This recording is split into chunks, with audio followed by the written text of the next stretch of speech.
Okay students, पिछले video में हम लोगों ने देखा था चाइल्डहुड पोएम के 2 स्टेंजा मैंने डिटेल में आप लोगों को समझाया था कि कैसे मार्कस नेशन बाल्यावस्था या बचपन के बारे में बता रहे हैं कि बचपन होता क्या है, या बचपन क्या इंसान को खो देना चाहिए, या बचपन कभी इंसान का गायब होना चाहिए, या बचपन होना चाहिए कि नहीं होना चाहिए, या बचपन होता है तो इंसान उस बचपन से मतलब बचपन की उस बचपना की अवस्था से नहीं है। बचपन का मतलब है इंसान के या व्यक्ति के उस व्यक्तित्व से जिसमें इंसान प्योर होता है, पायस होता है, निश्चल होता है, निष्कपट होता है, जिसके अंदर केवल इंसानियत जिंदा रहती है। वो इंसान मात्र को महत्व देता है। लेकिन जैसे जैसे इंसान ज्ञान प्राप्त करता है, सामाजिकता प्राप्त करता है और समस्त चीज़ों को जब पाता जाता है, उसके अंदर पाप का या फिर यूँ कहें कि वो दूषित होने लगता है, उसका शरीर, उसका मन, उसका मस्तिष्क। तो राइटर कवि इसी भावना पर लिखता है कि वो विचार कर रहा है कि मेरा बचपन आखिर गया कब। पिछले 2 स्टेंजा में हमने देखा था, उसने कहा, वो कह रहे थे कि क्या जब मैं 11 साल का हुआ, 11 का, तब मेरा बचपन गया, या तब जब बड़े लोग कहते थे कि बेटा ऐसा करो, ये अच्छी बात है, वो अच्छी बात है, जो वो डायलेक्टिक कैरेक्टर को निभाते थे, मतलब दोहरे चरित्र को निभाते थे, वो कहते कुछ और थे और करते कुछ और थे। जो प्रेम की व्याख्या तो करते थे, प्रेम का उपदेश तो देते थे, लेकिन प्रेम की कोई बात नहीं करते थे। क्या तब मेरा बचपन गया था? इन सब झंझावातों के बीच कभी फिर आगे जाता है। तो बाकी के 2 स्टेंजा को पहले मैं यहाँ पर पढ़ूंगा, आप लोग सुनिएगा और अपने बुक से उसको मिला लीजिएगा, देखिएगा, है ना। Before going to make any kinds of the study you must have to go through the line by line of the poem. तो किताब के इस कविता के हर पंक्ति से जाइएगा। तो जैसा कि आपको इस व्हाइट बोर्ड पर दिखाई दे रहा होगा, दिखाई दे रहा है, तो मैं आपको पहले पढ़ता हूँ। चाइल्डहुड बचपन पार्ट 2 कंटिन्यू मैंने करके लिखा है कि वीडियो जारी रहेगा। जैसे when did my childhood go, line वही है जैसा कि हर स्टेंजा में है। When did my childhood go, was it when I found my mind was really mine, to use whichever way I choose, producing thoughts, याद इसको ध्यान दीजिएगा, producing thoughts that were not those of other people, producing thoughts that were not those of other people, but my own and mine alone, my own and mine alone. This is the importance line. I can dictate it. And was that where, अब इस stanza में आप last stanza में देखेंगे quotation बदल गया है। सब में वेन कहते हैं, फिर लास्ट में आता है तो where did my childhood go, it went to some forgotten place that's hidden in an infant days and that's all no.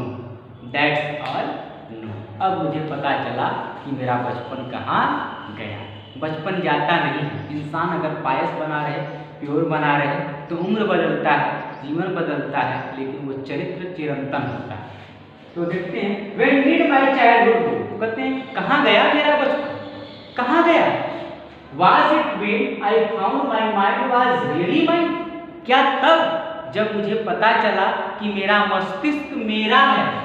When I found, जब मुझे पता चला, जब मैंने जाना, found my mind मतलब दिमाग, सोच, समझ, विचार is really mine, वस्तुतः मेरा मतलब हर व्यक्ति पैदा होता है, वो सामाजिकता ग्रहण करता है, ज्ञान प्राप्त करता है, उसे सब कुछ बताया जाता है, लेकिन अंततोगत्वा what you actually wanted to do in your life, it will decided by only by alone you can decide about yourself। केवल आप ही अपने जीवन के बारे में अंतिम निर्णय लीजिए और लेना भी चाहिए। Because no one know better than himself और हरसेल्फ। कोई भी व्यक्ति ऐसा नहीं है जो खुद को खुद से ज्यादा उसको कोई और जाने। वही व्यक्ति अपने आप को अच्छे तरीके से जानता है। कहते क्या तब मेरा बचपन गया जब मैंने भी दुनियादारी सीख ली, या जब मैंने भी लोगों की तरह सोच लिया, या जब मेरी खुद की समझ विकसित हुई, जब मैं खुद समझा, खुद जाना, रियली माइंड कि मेरे विचार मेरे खुद के हैं, अपने हैं, किसी और के नहीं। To use which way I choose, to use, क्यों? कहते मेरा विचार है, मेरा मन है, मेरा शरीर है, मेरी विचार है, तो मैं इसको तय कर सकता हूँ, दूसरे नहीं बता सकते, दूसरे नहीं डिसाइड कर सकते। No one can guide me, no one can direct me that you can do this और that, no, I alone can decide about myself, about my career, about my life, about my journey, about my destination. Itself only you, only I, केवल आप ही हैं जो अपने भविष्य के नियंता हो सकते हैं, अपने चित्र के, अपने चरित्र के और अपने वृत्ति के। Because to use whichever, कि किस प्रकार से प्रयोग करूं, वे आई चूज, जिस भी तरह से चाहूं मैं अपने मस्तिष्क का, अपने चरित्र का, अपने जीवन का प्रयोग कर सकता हूं। प्रोड्यूसिंग थॉट, मैं चाहूं तो प्रोड्यूसिंग थॉट, ऐसे विचार उत्पन्न करूं जो समाजो हित हो, मानवो हित हो, देशो हित हो और विश्व हित हो, यूनिवर्स हित हो, सबके हित के लिए हो सकता है। Producing thoughts that were not those, ऐसे विचार जो वे नहीं होंगे आप अदर पीपल, जैसा कि दूसरे लोग करते। मतलब मैं, चूंकि मैं बचपन चला गया तो मैं, मेरा विचार मेरा है, तो मैं चाहूंगा कि मैं ऐसे विचार को पैदा करूं जैसा दूसरे सोचते हैं वैसा नहीं। मतलब दूसरे जो पापाचार, अनाचार, अत्याचार, द्वेष, ग्लानि, तंद्रा, परेशानी पैदा करते हैं, तो एज ए इंसान, as a human being, I would like, it is my responsibility to spread the humanity, मानवीयता को फैलाऊं, विस्तारित करूं। वर नॉट दोज, वैसे नहीं हो अदर पीपल, जैसे कि दूसरे लोग सोचते हैं। तो मैं, मेरा मस्तिष्क है, मेरा सोच है, मेरा विचार है, तो मैं शुरुआत कर सकता हूँ एक नई चीज, एक नई सोच, एक नई पहल की। वो बचपन, वो निर्दोषता, वो बायसनेस बना रह सकता है। कहते ना, जब ही जागो तभी सवेरा, आपसे ही शुरुआत होगी, हम बदलेंगे जग बदलेगा। शुरुआत अपने से करनी होगी, किसी और को बदलने की अपेक्षा। यहाँ पर कभी कहता है कि मेरी सोच मेरी है, मैं तो अपने स्तर पर, अपने स्तर पर वो चीजें करूंगा। लोगों का तो हम बदल नहीं सकते, लेकिन बदलाव का शुरुआत किससे करनी है? खुद से। 2000 other people but my own, लेकिन मेरा जो खुद का विचार है, मेरी जो खुद की मानना है, एंड माइंड एलोन, वह मेरा ही होगा। मतलब मैं जो कुछ करूंगा प्योर करूंगा, किसी की देखी देखा नहीं करूंगा, किसी की नकल नहीं करूंगा, किसी को दोहराऊंगा नहीं। What I am actually doing, that is actually mine, वह वस्तुतः मेरा होगा, वह मैं ही करूंगा, वो सर्वत्र प्योर होगा, पायस होगा, समाजो हित के लिए होगा, किसी की देखा नहीं, किसी की कॉपी नहीं। But my own and mind own, और वो मेरा ही होगा, उसकी मौलिकता हो, ओरिजिनलिटी हो, स्पेशलिटी हो। और जब ऐसा करूंगा, वाज दैट द डे, जब मैंने ऐसा किया, तो क्या तब मेरा बचपन चला गया? तब जब मैं, कहने का मतलब जब मैं अपनी समझदारी को समझ पाया, लोगों को सुना, समझा, समझदार बना, एक्चुअल समझदार बना, तो क्या तब मेरा बचपन चला गया? कभी भी क्वेश्चन करता है कि तब मेरा बचपन गया? जब मैं पैदा हुआ, जवान हुआ, युवावस्था में पहुंचा, वयस्कावस्था में पहुंचा, तब गया या कब गया? ये तब गया, तब मेरा बचपन चला गया? शायद हाँ, शायद नहीं। एंड वेयर, अब यहाँ पर आपका वर्ड बदल जाता है, वो बोलते हैं व्हेन, फिर करते हैं वेयर। चला गया तो वेयर डिड माय चाइल्डहुड, अगर गया तो मेरा बचपन कहाँ गया? कहाँ गया मेरा बचपन? It went to some forgotten place, it went to some forgotten place, यह चला गया है कुछ ऐसे स्थान पे जिस स्थान को भुलाया गया है, या जो स्थान और स्मृति के जहन में नहीं, जो आपकी स्मृतियों में केवल जिंदा है कि मैं बचपन था। सुभद्रा कुमारी चौहान की एक कविता है, मैं बचपन को बुला रही थी, बोल उठी बिटिया मेरी। आप लोगों ने अगर लाइन, मैं बचपन को बुला रही थी, बोल उठी बिटिया मेरी।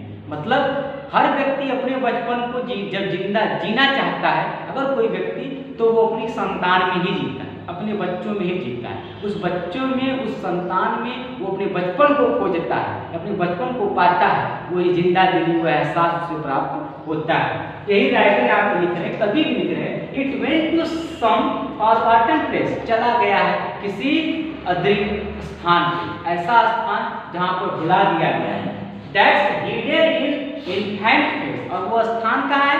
हिडन, छुपा हुआ है। इन्फेंट मतलब होता है प्रसूत, मतलब पैदा हुआ, अभी जो नवजात जिसे कहते हैं, अभी जो बच्चा पैदा हुआ है, इन्फेंट शिशु है, जो शिशु है उसके चेहरे, वो बचपन अब क्या आएगा, जो बचपन पैदा हुआ है बच्चा, हो सकता है कभी का जो बालक हो, जो बालिका हो, संतान हो, वो अपने बच्चों में, उस इन्फेंट में अपने बचपन को जीने की कोशिश करेगा। मतलब वह वो सारी कमियां, वो सारे बचपन में जो उनके साथ हुए थे, वो शायद यह प्रयास करेगा कि उसके जो बच्चे हैं, उसके जो संतान है या उसकी जो संतति है, उसमें वो कमियां या वो अलांछन न रहे।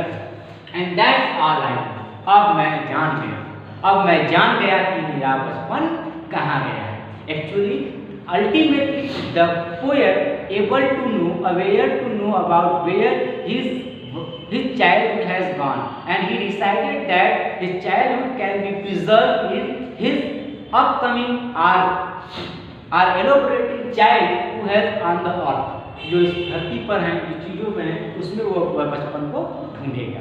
जैसे कि मेरी एक कविता, आपको अगर मेरे ख्यालों का एल्बम आप लोगों ने पढ़ा हो, उसमें लाइन कि जब मैं बचपन में था तो तेरी रज में लोट पोट कर बड़े हुए हैं, घुटनों के बल सरक सरक कर खड़े हुए।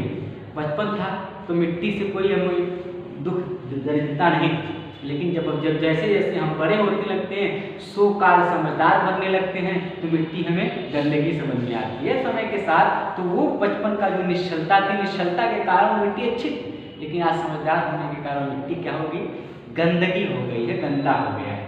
इस तरीके से आप लोगों ने इस पूरी कविता को देखा मार्कस नैटन के द्वारा, डिटेल में मैंने आपको समझाया है। And if you have any kind problem, you can put in the comment box and like, comment, share and subscribe with this poem. Thank you.